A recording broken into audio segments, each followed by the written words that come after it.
nga tuvuddeyo eyo nabagambye nti omukulu Jonathan Jackson Mugudu atali mu studio wabula inako wa today era nga ali wa mukulu Pallaso obumuluma amagulu gabadde gayonooneka by the way of recent abasinga mbadde mugamba baba anatuyimbira atya nga tatudde simanyi nga tayimiridde atandise simanyi ennyimba okuggwayo katalina byattuwa atandise okukola bustant nigga so sick by the way era nga abakimanyi mukimanyi n'olwekyo temwetaaga kubanga ate oluusi mujjweteka ebigambo mutula gye mba mutudde ku mirimu ne mutandika okulimba ne muwayiriza abantu ate ffe ne tulowooza oba bituufu wabula leero katulabe ekigambo ky'omusajja ono ng'atunnyonnyola ye nga Pallaso right now awulira atya is he actually ready to perform biki bya planning industry asayiniza omuyimbi omupya agenda kukikola ati ate nga naye ali under a certain management n'ebirala bingi kati sowe tugendeko wa Jonathan Jackson Mugudu olunaku olwaliro atwongereyo ddala mu maaso.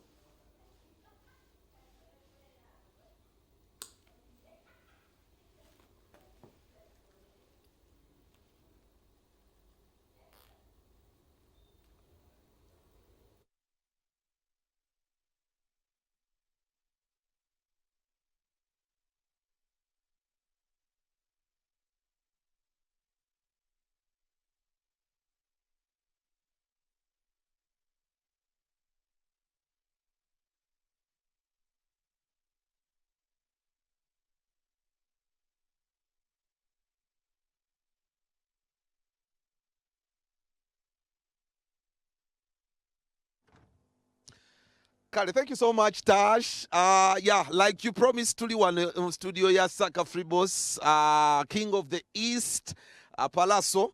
I'm glad Musanza ali mumbereri promising. Okusinzira ku the last when mulaba mu bifaananyi ne muganda we. So tugenda kuwayamuko naye. A lot has been said. Baddewo abantu abankubiranga amasimi bagamba Jackster, would you recommend me to give Pallaso money? Nga nina ekivulu naye nga ntya. Kwegamba bangambe mulwadde najja nasobola oba. So I'm like, okay, this matter really is serious. I need to engage Pallaso ayongere okubanga atunnyonnyola ku nsonga eno. Then of course binyinyi ebiri mu music industry that is happening, and as a lead character to date, he has all the authority to have some comment on what is going on, especially bikwata ku music industry ya Uganda. Pallaso nsanyusa okulaba. Nange nsanso okulaba Jackster. How are you, like, in real sense of it? How are you now? I still can't walk. Nkyatambuza miggo. Obulumi bwe buli naye ntubumirira eddagala nabo ne tuyitawo. Then ne hope, because I'm now performing. The love the fans are showing me is making me feel better. But then call physiotherapy, a lot of it, you know, to rehabilitate my knee. This was a major surgery. It's something that's not gonna heal overnight. What happened? What caused it? It's happening. Nagenda okuperforminga ku Easter, ku show yali ku La Grand Hotel bwayise. Then bafani nga bali excited nange ndi excited. Omanyi bwe tubuuka ng'ogenda ku stage.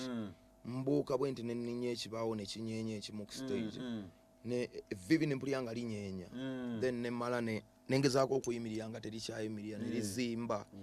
And nemaliriza nga linnuma sikyasobola tambula. Nenzira mu kagaali nengenda w'abasawo ne baŋŋamba nakutula ligament gye bayita SCL, nenkutula ne ligament gye bayita meniscus.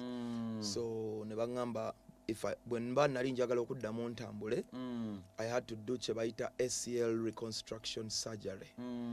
Yes, nga balina okusala evviivi baddemu bayingire munda bayunge ligaments ezo obupya. Then nziremu okutambula obulungi with time.